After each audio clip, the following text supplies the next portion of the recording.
इस्लाम एक ऐसा मज़हब है कि जिस मज़हब के अंदर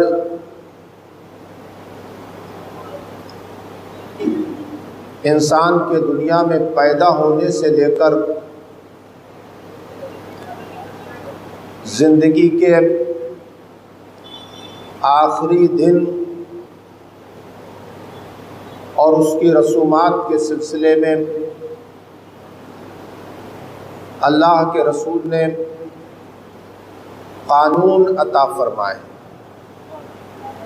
दुनिया का सिर्फ और सिर्फ एक मज़हब है जिसके अंदर लाकानूनियत नहीं है। इस्लाम से पहले जितने भी मज़ाहिब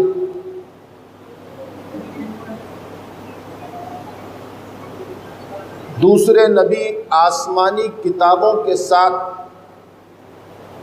दुनिया में आए और अल्लाह के बंदों तक अल्लाह का पैगाम पहुंचाया,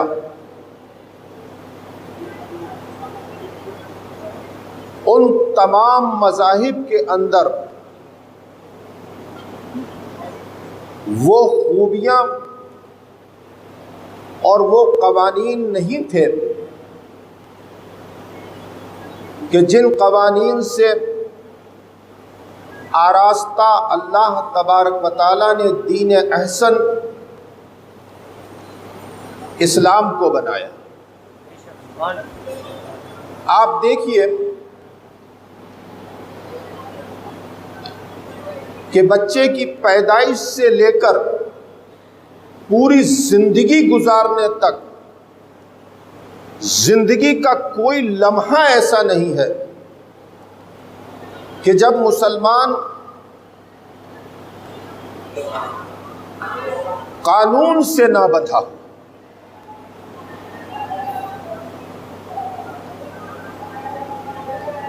एक मां बच्चे को पैदा करती है, इस्लाम ये कहता है कि अपने बच्चे को 2 साल तक मां दूध पिलाए। किसी मजहब के अंदर औरत के ऊपर वाजिब करार नहीं दिया गया कि वो अपने बच्चे को दूध पिलाए। ये जिंदगी की शुरुआत हो रही है और मां का दूध बच्चे की सेहत के लिए किस कदर मुफीद हुआ करता है, इसकी हकीकत को खास व आम सब पहचानते हैं, जानते हैं। अब यही नहीं कि ये बच्चे के लिए मुफीद होता है, दूध का पिलाना एक मां के लिए कितना फायदेमंद होता है। एक मां अगर अपने बच्चे को दूध नहीं पिलाती है तो रसूल कायनात दोनों आलम के मालिक को मुख्तार वजह तख्लीक कायनात इरशाद फरमाते हैं कि अज़ाब आखिरत में वो ऐसी मुब्तला होगी कि अल्लाह तबारक व तआला उसके पिस्तानों को मशक की मानिंद कर देगा और उन पिस्तानों से बिच्छू लिपटे हुए होंगे। ये क्या है? ये अल्लाह के रसूल ने आखिरत के अजाब से डराया, मगर इस आखिरत के अजाब से डराने के पीछे एक मां के लिए कितना फायदा है, इसका एहसास कीजिए।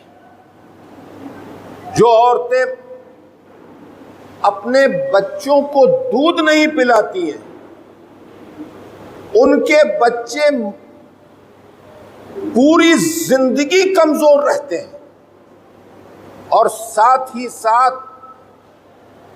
मां ब्रेस्ट कैंसर का शिकार हो जाती है। अब एक कानून देखिए आप कि 2 साल तक मां अपने बच्चे को दूध पिलाए वाजिब करार दे दिया गया। इसमें मां की भी भलाई है कि एक मोहलिक और मूजी अमराज से रसूल कायनात ने बचा लिया। दूसरा, बच्चे की सेहत के लिए भी मुफीद है, इसलिए कि जो दूध मां के पिस्तान में अल्लाह तबारक व तआला पैदा फरमाता है, वो अल्लाह तबारक व तआला की जानिब से पैदा किए जाने वाले बच्चे की ग़िज़ा हुआ करता है। अब आप देखिए, यही बच्चा बड़ा होता है। देखिए, मैं वो बातें बताना चाहता हूं आपको कि जिससे आपके जहन के अंदर ये बात आए कि आपका मजहब कितना मुकम्मल मजहब है। बच्चा है, उसके लिए खतना का हुक्म आया। अब इसके जितने फवाइद हैं इसको सब जानते हैं। एक, नापाकी और गंदगी से बच्चा बड़ा होने के बाद भी बचा रहता है, और वो फाजिल खाल जिसके सबब निकलने वाला पेशाब वहां ठहर जाता है, वो पेशाब जबरदस्त तरीके से नुकसान पहुंचाता है। कितना नुकसान होता है आप अंदाजा लगाएं। आपने देखा होगा कि पुराने ज़माने में रेलवे में स्टेशन पर, बस स्टैंड के ऊपर मुत्री हुआ करती थी।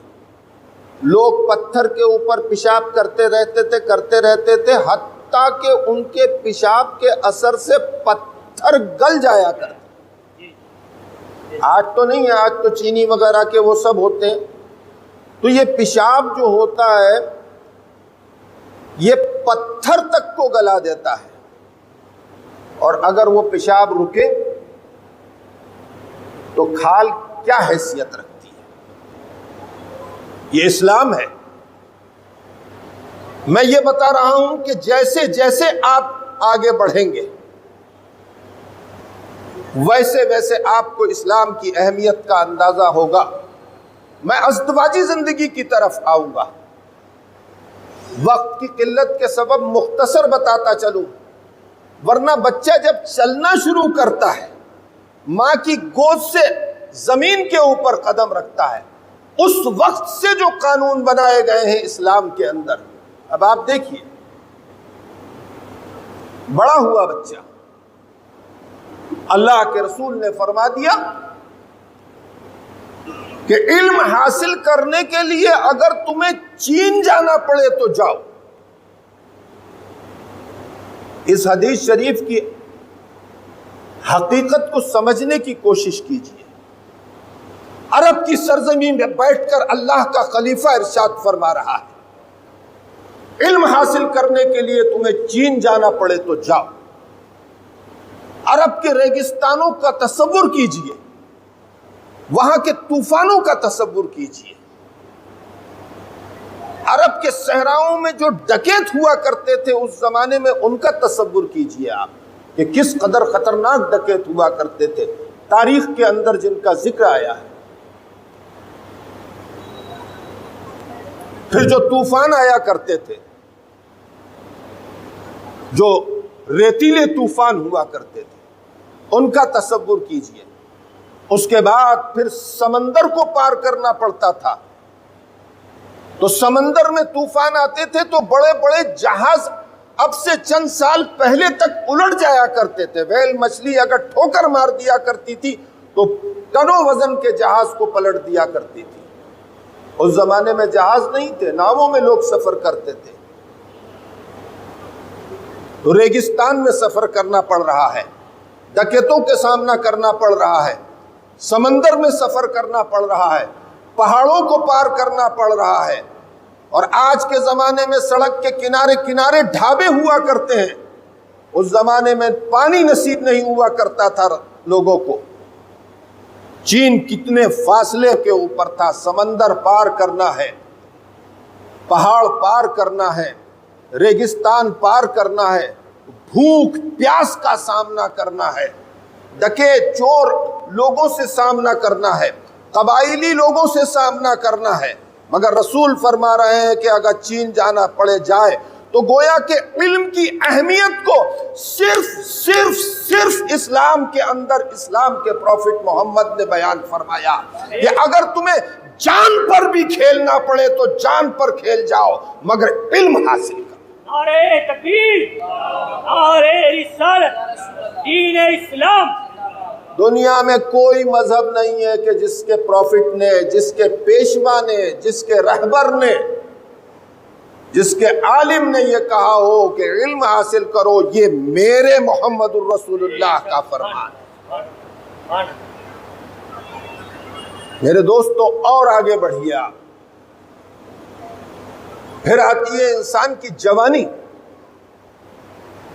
जब जवानी के अंदर इंसान कदम रखता है तो अल्लाह के रसूल दोनों आलम के मालिक व मुख्तार वजह तख्लीक कायनात ने इरशाद फरमाया कि शादी करो, निकाह करो। निकाह करना मेरी सुन्नत है, और कुदरत रखने के बाद भी अगर कोई निकाह से इनकार करता है तो वो समझ ले कि वो हम में से नहीं।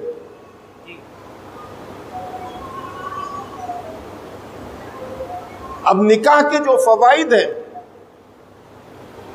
निकाह के ऊपर कादिर है मगर नहीं निकाह करता, डिप्रेशन का शिकार हो जाता है, अकेलेपन का शिकार हो जाता है, मोहताजी की जिंदगी हो जाती है। निकाह को जरूरी करार दे दिया। और फिर यही नहीं, इस्लाम को लोग कहते हैं कि इस्लाम एक दकियानूसी मजहब। दकियानूसी मजहब नहीं है इस्लाम। इस्लाम से ज्यादा आजादी देने वाला इंसान को कोई मजहब नहीं है। मगर इस्लाम गंदगी से रोकता है, इस्लाम बेहयाई से रोकता है, इस्लाम बदकारी से रोकता है। अब यही इस्लाम है। देखिए, अल्लाह के रसूल इरशाद फरमाते हैं कि निकाह करो, और निकाह से पहले एक दूसरे को देख लो। ये सिर्फ इस्लाम एक ऐसा मजहब है जो पसंद की शादी की इजाजत देता है और उसे मायूब नहीं समझता। लड़का लड़की को पसंद कर ले और लड़की लड़के को पसंद कर ले, गोया कि जिंदगी एक दूसरे को गुजारना होती है। तो ये इस्लाम कहता है कि एक दूसरे को देख लो, और देखने से मुराद यह है कि पसंद कर लो। ये इस्लाम है। अब आप देखिए, अब मैं अज़दवाजी जिंदगी की तरफ आता हूं। इस्लाम के अंदर एक कानून बनाया गया, और वो कानून क्या? शरीयत मुस्तफा, कि एक लड़की के ऊपर जो अपने शौहर के दामन से वाबस्ता हो गई, शादी के बाद, गौर से सुनिए, ये रसूल अल्लाह का कानून है। और अगर इन कवानीन के ऊपर आदमी गौर कर ले तो जिंदगी में कभी बेसुकून नहीं हो, और अज़दवाजी जिंदगी के अंदर कभी खलफिशार पैदा ना। एक लड़की के ऊपर शादी के बाद उस लड़की के माँ बाप से ज्यादा हक उसके शौहर का हुआ करता है। यह रसूल कायनात का कानून। मगर एक लड़के के ऊपर शादी के बाद उसकी बीवी से ज्यादा हक उस लड़के के ऊपर उसके माँ बाप का हुआ करता है। जरा सोचिए आप, अज़्दवाजी जिंदगी में कदम रखने वाली एक लड़की अगर ये तसव्वुर कर ले कि मुझसे ज्यादा हक मेरे शौहर पर मेरी सास और मेरे खुसर का है, तो कभी वो सास से यानी अपने शौहर की मां से शाकी ना, अपने शौहर के वालिद से शाकी ना, और यह तसव्वुर कर ले कि मेरे मां बाप से ज्यादा हक मुझ पर मेरे शौहर का है, तो कभी जिंदगी के अंदर इख्तिलाफ पैदा ना हो।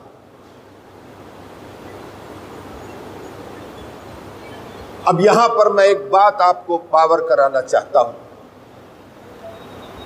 अज़्दवाजी जिंदगी के अंदर कदम रखने के बाद कोई भी घर ऐसा नहीं होता जिसमें शौहर और बीवी के बीच कभी ना कभी कोई ना कोई इख्तिलाफ ना हो, मगर ज्यादातर इख्तिलाफात जो पैदा हुआ करते हैं कुछ खास तारीखों में पैदा हुआ करते हैं। देखिए, ये बातें ऐसी हैं कि इन बातों का हर इंसान की जिंदगी से ताल्लुक है, और तबलीग इसी का नाम है। सिर्फ नमाज पढ़ा देना, रोजा रखवा देना, बुराई और बेहयाई से बचा देना,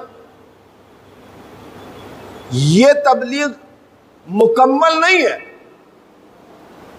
इंसान को आगाह करना चाहिए कि इंसान की अज़्दवाजी जिंदगी में सुकून रहे, चैन रहे, अमन रहे। जब जिंदगी में सुकून होगा तो सारे मामला सही होंगे। अज़्दवाजी जिंदगी जब बेसुकून हुआ करती है तो इंसान के कारोबार के ऊपर भी असर पड़ा करता है, इंसान के ताल्लुकात के ऊपर भी असर पड़ा करता है, रिश्तेदारियों पर असर पड़ा करता है, उसकी सेहत के ऊपर असर पड़ा करता है,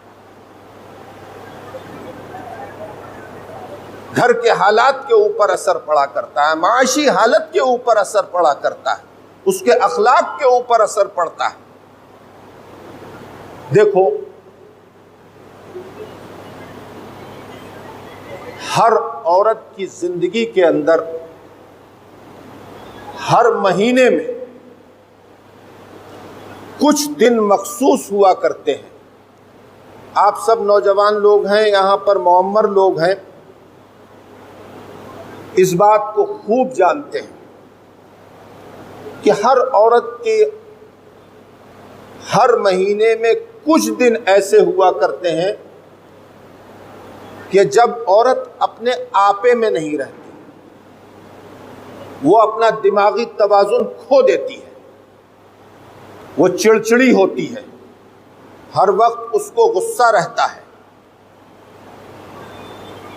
उसका मिजाज जो है किसी से नहीं मिला करता, घबराई घबराई और परेशान रहती है, बीमारों से ज्यादा बीमार रहती है। महीने के वो 7 दिन या 5 दिन या 3 दिन जो हुआ करते हैं, यही वो दिन हुआ करते हैं जब अज़्दवाजी जिंदगी में इख्तिलाफात की बुनियादें पड़ा करती हैं।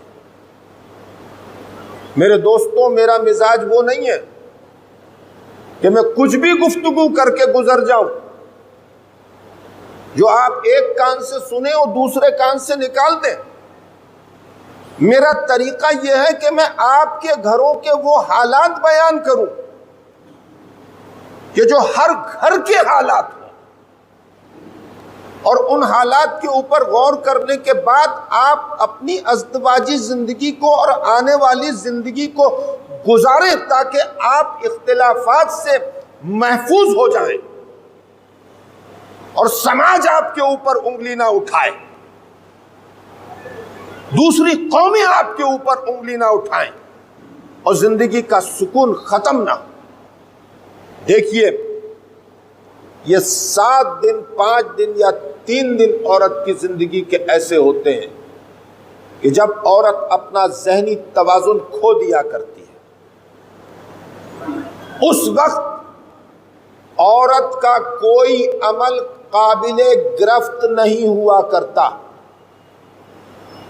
अगर शौहर के सामने खड़ी होकर मोहब्बत करने वाली औरत शौहर को झिड़क दे तो शौहर को इस बात का ख्याल करना चाहिए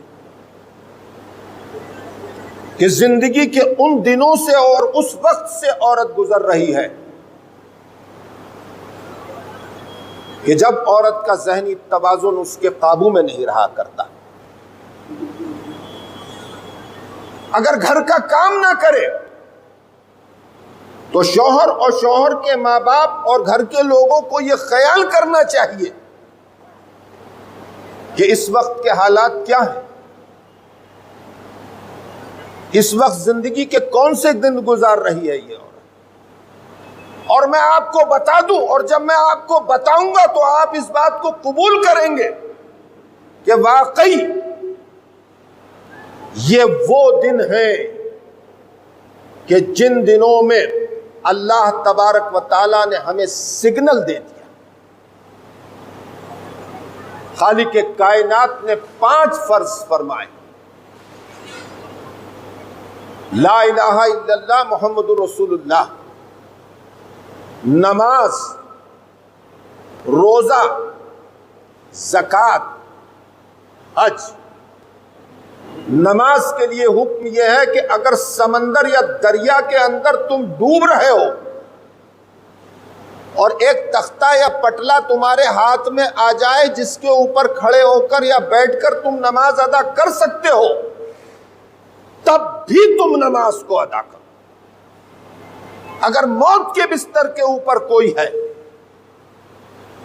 और उसकी सांसें चल रही हैं और नमाज का वक्त निकल गया तो जितना वक्त उसकी सांसें चलती रहीं उस वक्त वो नमाज नहीं पढ़ सका तो वो नमाज भी उसकी कज़ा हुई। ये नमाज की फर्जियत है। नमाज इस हद तक अल्लाह ने फर्ज फरमाई है। समझ में आई ना बात? समझ में आई ना? यही हुक्म रोजे का है। अगर माली हालत अच्छी है तो यही हुक्म हज का है। समझे ना? मगर आप देखिए, एक औरत जब जिंदगी के वो 7 दिन गुजारती है तो उसके ऊपर नमाज फर्ज नहीं होती।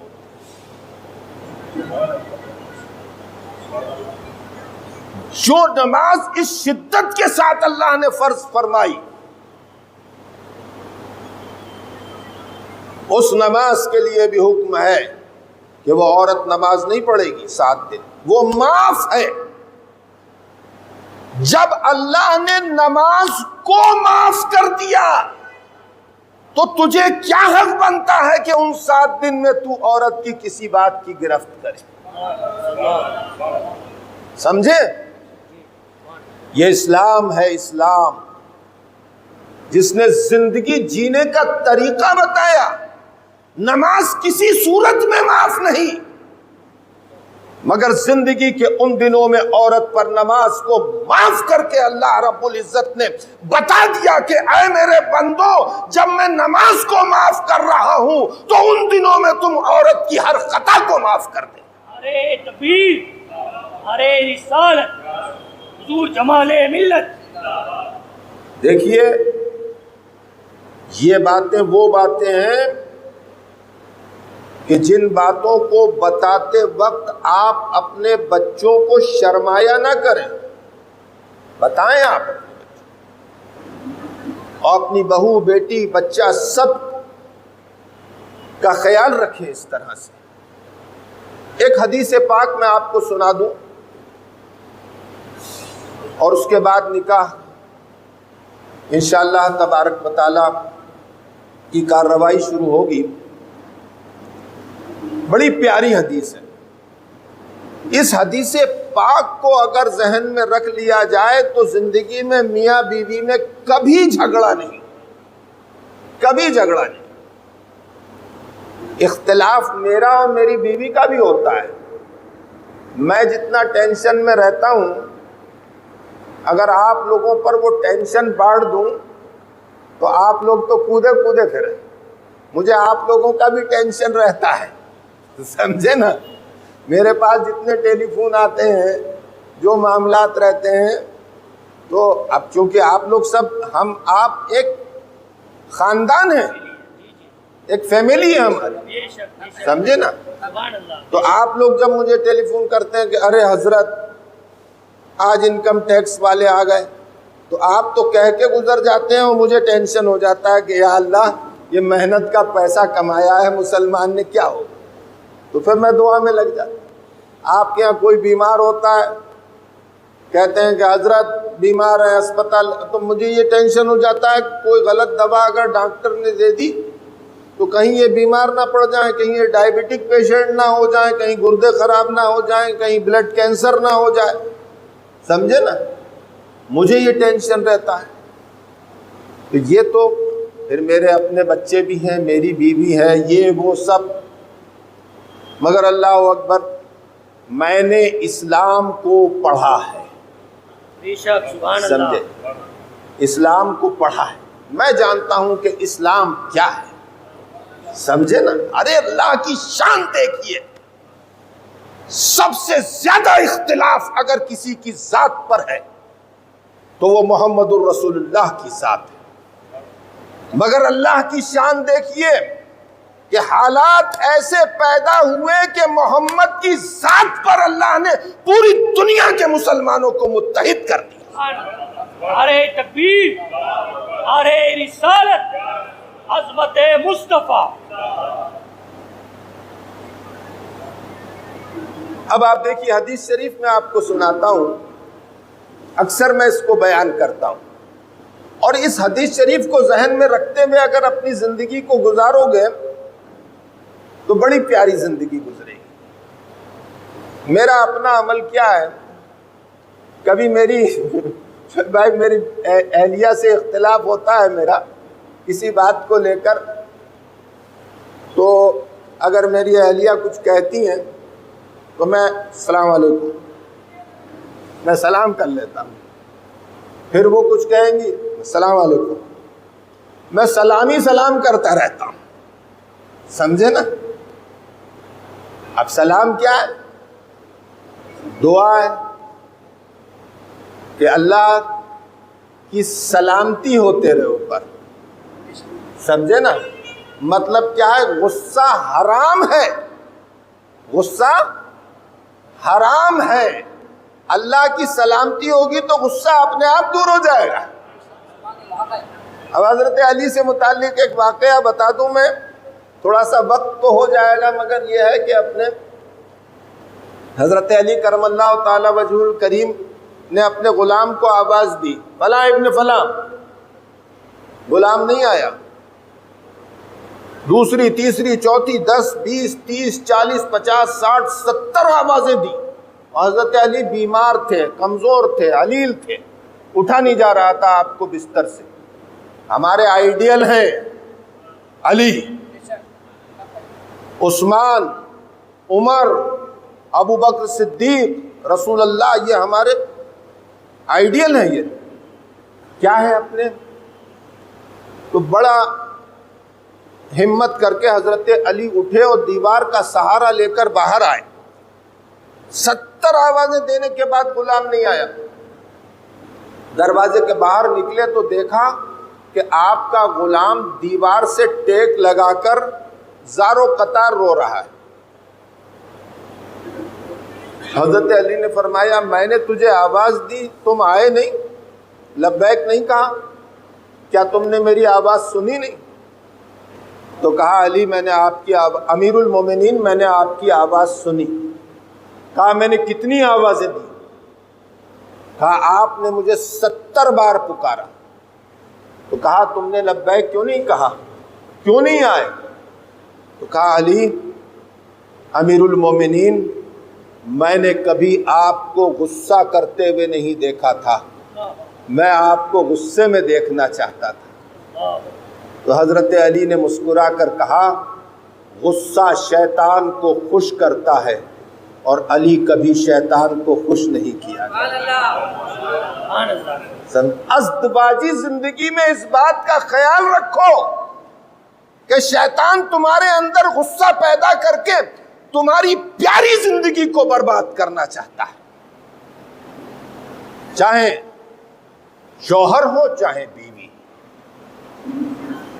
फिर आप देखिए, जो हदीस में सुना रहा था, एक सहाबी रसूल और उनकी ज़ौजा के बीच बहुत झगड़ा होता था, आपस में बहुत लड़ाई होती थी आपस में। एक दिन उन्होंने कहा कि मैं अमीरुल मोमिनीन खलीफा रसूल अबू बकर सिद्दीक से जाकर शिकायत करूंगा कि ये मेरे साथ बहुत ज़्यादा गोई करती है। चुनांचे आए, दरवाजे पर जब आए तो देखा अबू बकर सिद्दीक के घर के अंदर से हजरत अबू बकर सिद्दीक की ज़ौजा के गुस्सा करने की आवाज आ रही है और अबू बकर सिद्दीक पर बहुत गुस्सा कर रही है और बड़े सख्त कलामी कर रही है। तो थोड़ी देर खड़े रहे। अबू बकर सिद्दीक ने दरवाजे में से देख लिया कि कोई आया है। वो सहाबी रसूल पलटे और जाने लगे तो अबू बकर सिद्दीक दरवाजे पर आए और उनको आवाज दी, फलां इब्न फलां। कहा जी खलीफा रसूल अमीरुल मोमिनीन। कहा कैसे आए थे और कैसे जा रहे हो? कहा हुजूर बस वैसे ही आ गया था। कहा नहीं, आने का सबब बताओ, बेसबब कोई कहीं नहीं जाता। तो कहा हुजूर जिस सबब से आया था वो बात बयान करना बेकार है। कहा क्यों, किस लिए आए? कहा मेरी बीवी मेरे साथ बहुत सख्त कलामी करती है और कुछ भी मुझे कह देती है, बहुत गुस्सा करती है और मेरे बीवी के बीच बहुत झगड़ा होता है आपस में। तो अमीरुल मोमिनीन मैं चाहता हूं कि फैसला ही हो जाए, इसलिए आपके पास आया था। मगर मैंने देखा कि आपके घर में आपकी ज़ौजा खुद आपके ऊपर उससे ज्यादा सख्त कलामी कर रही हैं जितनी मेरी बीवी मेरे साथ करती। तो मैंने सोचा कि बेकार है आपसे कुछ कहना कि जो हालात मेरे घर के हैं वही हालात आपके घर के हैं। तो अबू बकर सिद्दीक ने इरशाद फरमाया कि तुमने मेरी ज़ौजा की आवाज़ सुनी? कहा हाँ। वो मेरे ऊपर गुस्सा कर रही थी? कहा जी। वो मेरे साथ सख्त कलामी कर रही थी? कहा जी। कहा तुमने मेरी आवाज़ भी सुनी कि मैंने उसे कोई जवाब दिया? कहा हुजूर आपकी कोई आवाज़ नहीं सुनी। कहा बस यही तुम्हारे लिए सबक है, जब वो गुस्से में होती है तो मैं खामोश हो जाता हूँ, मैं गुस्से में होता हूँ तो वो खामोश हो। तो ये जिंदगी जीने का तरीका है मेरे दोस्तों। इस्लाम एक ऐसा मज़हब है कि जिसने कानून बनाए। अज़्दबाजी ज़िंदगी के अंदर बहुत सी बातों का ख्याल रखो। एक बीवी अगर अपने शौहर के दामन से वाबस्ता होती है तो वह अपने घर को छोड़ देती है, अपने माँ बाप को छोड़ देती है, अपने भाई बहन को छोड़ देती है, अपने शहर को छोड़ देती है, अपनी सहेलियों को छोड़ देती है, अपनी बहनों को छोड़ देती है, सिर्फ और सिर्फ एक के लिए वो सब कुछ छोड़ देती है। फिर उस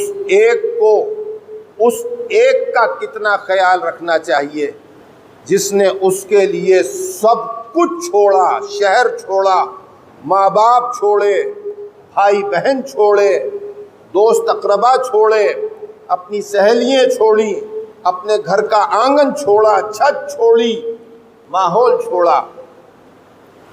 लिहाजा शौहर को चाहिए कि इस बात का ख्याल रखे कि ये मेरी खातिर सबको छोड़कर आई है। अगर मैं भी इसका दिल दुखाऊंगा और दिल आज़ारी करूंगा तो ये कहाँ जाएगी। और ये कानून, ये बात सबके लिए है। अज़्दबाजी ज़िंदगी का सुकून इंसान को तरक्की की तरफ ले जाता है। आखिरी बात, अगर हम अपनी बीवी के साथ यानी दूसरे की बेटी के साथ इंसाफ करेंगे तो कल हमारी बेटी के साथ भी इंसाफ होगा। और अगर हमारी बीवी यानी कि लड़की अपने शौहर की खिदमत करेगी तो उसके बच्चों को भी खिदमत गुजार बीवियाँ यानी उसको खिदमत गुजार बहू मिलेगी। ये एक साइकिल है जो चल रहा है और चलता रहेगा। अल्लाह तबारक व तआला हमें और आपको सबको तौफीक अता फरमाए। इस्लाम के क़वानीन की रोशनी में, शरीयत की रोशनी में ज़िंदगी बसर करें। इस्लाम एक सच्चा मज़हब है, एक अच्छा मज़हब है। उसके कानून को फॉलो करें और जो है उसके ऊपर अमल करते हुए अपनी ज़िंदगी को गुजारें।